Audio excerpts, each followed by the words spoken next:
Hey, very informal. John Portzline, some of you might remember from the Envirothon last year.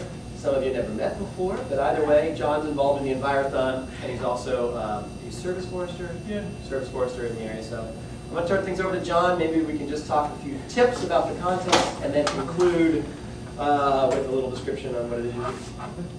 Sounds good. I'm going to give you a real quick demonstration with a Biltmore stick. We're not going to go out and look at it. Number one thing you want to do with the Biltmore stick, read the stick. All the answers are right on the stick. How far do you go back? 66 feet. It should say that on the stick. You want to hold it 25 inches away from your body. For me, there's a small crook in my arm. You're going to place it flat on the tree and line it up with the tree. This is our tree. Here, I'll hold it.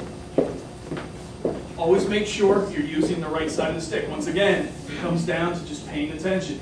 Use the side that says diameter of tree. Real simple.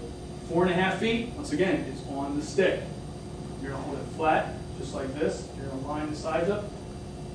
The most important thing to do is not to be moving your head around, because that's the 2 inches. So I give you some leeway, because a Biltmore stick is nothing more than just an estimate. The other thing you want to pay attention to on the test, it will say use any of the tools provided. Now, usually one of the tools provided is a diameter tape. That will give you a very exact answer. So if I were taking the Envirothon test, I would use the diameter tape to come up with the DBH. You may want to check yourself with the Biltmore stick, but you read the test very carefully. The other thing, you're pressed for time during the test. It says to go back 1 chain, 66 feet, to do the measurement for the merchantable height. Always go to a 10-inch top. And when they call it merchantable, that means how many boards that they might be able to cut out of the tree. If the tree gets very crooked, that's not merchantable. If it gets very skinny, that's not merchantable. And for the most part, I always say round to the nearest log, 16 feet. What did I say? 66? Okay, my bad. 16-foot logs. And for the Envirothon's sake, I always make you round, or it will be to a log. I will say this, the Envirothon has always been a Shikellamy overlook.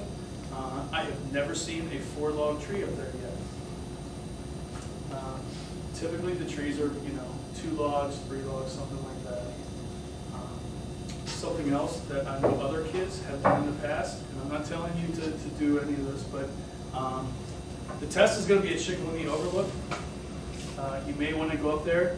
Be a good time to go up there and identify some of the trees that are up there. I'm not telling you to cheat, but if you know that it's going to be there, and they're almost all the most common trees. A few years back, did I give you some Common Trees of Pennsylvania books? Mm-hmm. Okay. If you need more of them, I have more for you. We're good. Okay. For the tree identification and also some of the questions that go into the test, almost all of them are going to come right out of that Common Trees of Pennsylvania. One of the most common questions, and I hope everyone gets this, and every year people miss it, and I just scratch my head at it. What is the Pennsylvania state tree?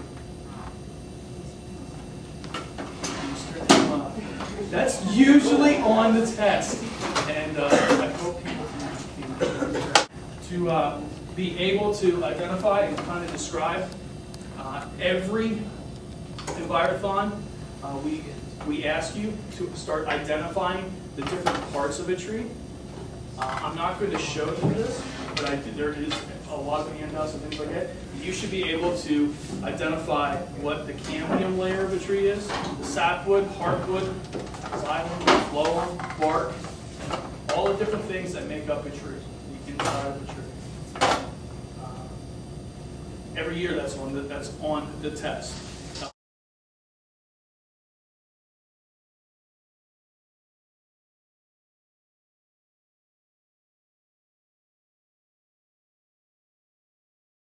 Ask questions about timber management, harvesting trees. Very important, you need to know how our forests grow that are out there. I have 3 specimens here. which one of these is the oldest? All of these were growing in the same area. These are all three separate to three different trees. It's a trick question. It'd be the one with most rings. So. It is. Most rings, and these three all have the same amount of rings. They are all the same age.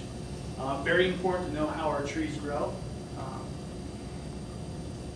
This is how our forests grow. How do I know that these are all the same? Because these are red pine planted in a plantation. They were planted the exact same day. So I know that they're the same age.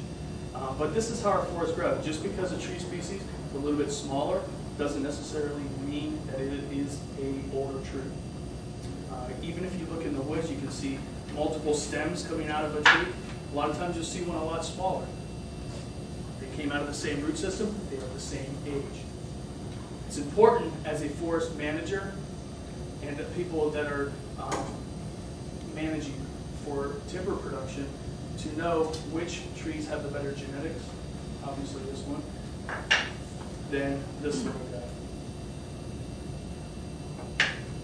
Why is this important? Because we want to make sure that we're growing the nice, big, superior growing trees. How did this tree get so much bigger than this little thing? Probably could be genetics, but trees, they need three basic things to survive. Sunlight, some sort of water, and some kind of nutrients. This tree was getting more of one of them, whether it be, chances are it was sunlight. The easiest way for a forester or anyone to manipulate or to change woods is to see how much sunlight a tree is going to get. That's how we grow our forest. Some other things to think of for the Envirothon to help you with the ID portion of it. Typically have questions on invasive plants and also invasive pests that are out there. What I brought for you is a poster. I don't know if you've seen this in the past or not, but there is a, these are the most common invasive plants. Asked to identify one of the invasive plants and also answer some questions regarding it.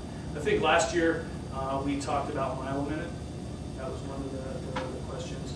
You know, we change it up every year.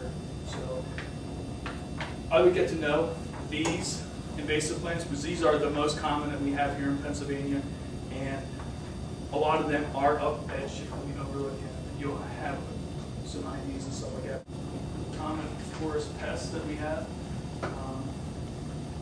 I guarantee that there will be some questions on the Envirothon regarding that. One of the hottest topics right now is with the emerald ash borer, and I think that was even one of the questions on the Envirothon last year.